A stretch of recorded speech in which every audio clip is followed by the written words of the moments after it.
نبی اکرم صلی اللہ علیہ وسلم یتیم پیدا ہوئے اور اپنے دادا پھر چچا کی کفالت میں رہے۔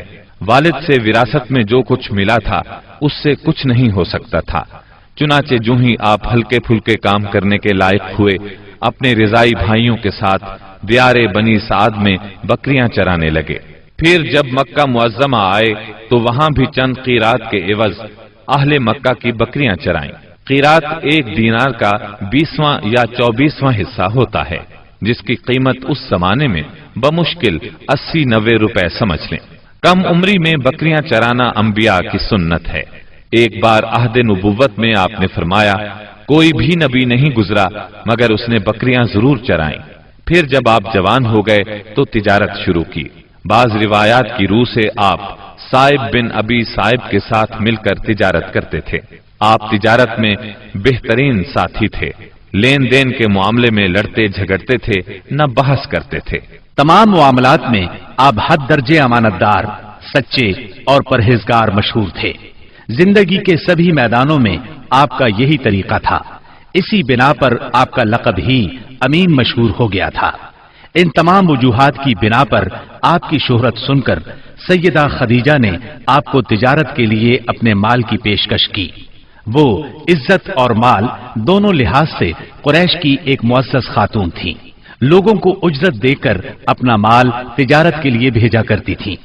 اس پیشکش کے ساتھ انہوں نے یہ بھی کہا کہ وہ آپ کو سب سے اچھی اجرت دیں گی۔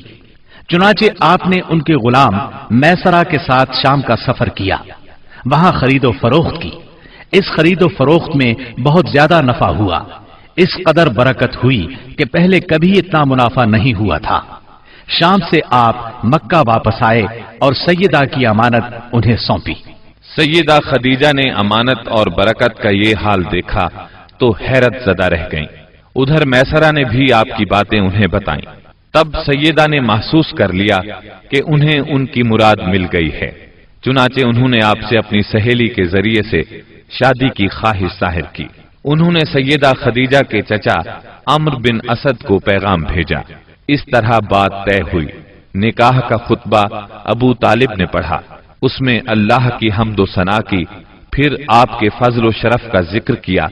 اس کے بعد ایجاب و قبول کے الفاظ کہے اور مہر بیان کیا۔ یہ ملک شام کے سفر سے واپسی کے 2 مہینے اور چند دن بعد کی بات ہے۔ اس وقت آپ کی عمر 25 سال تھی اور سیدہ خدیجہ کی عمر 40 سال تھی۔ سیدہ خدیجہ کی شادی پہلے عتیق بن عائز مخزومی سے ہوئی تھی، وہ انتقال کر گیا تو ابو حالہ تیمی سے ہوئی۔ اس سے ایک بچہ بھی ہوا، مگر پھر ابو حالہ بھی فوت ہو گیا۔ اس کے بعد بڑے بڑے سرداران قریش نے شادی کا پیغام دیا، مگر سیدہ خدیجہ راضی نہ ہوئی، یہاں تک کہ اللہ تعالی نے انہیں آپ کی طرف مائل کر دیا، اور اس طرح سیدہ کو آپ صلی اللہ علیہ وسلم کی زوجیت کا شرف حاصل ہوا۔ سیدہ خدیجہ نبی صلی اللہ علیہ وسلم کی پہلی بیوی تھی۔ ان کے جیتے جی آپ نے کسی اور سے شادی نہ کی۔ آپ کی تمام اولاد بھی انہی سے ہوئی، صرف ابراہیم ماریا قبطیہ سے ہوئے۔ آپ کی اولاد کے نام یہ ہیں: پہلے قاسم پیدا ہوئے، پھر زینب، پھر رقیہ، پھر ام کلثوم، پھر فاطمہ، پھر عبداللہ۔ بعض مورخوں نے تعداد اولاد اور اولاد کی ترتیب اس سے مختلف بھی لکھی ہے۔ آپ صلی اللہ علیہ وسلم کے تمام لڑکے بچپن میں فوت ہو گئے، البتہ تمام بچیوں نے عہد نبوت کو پایا، اسلام لائیں اور ہجرت بھی کی، اور سب کی سب آپ کی زندگی ہی میں انتقال کر گئی۔ صرف سیدہ فاطمہ آپ کے 6 ماہ بعد فوت ہوئی۔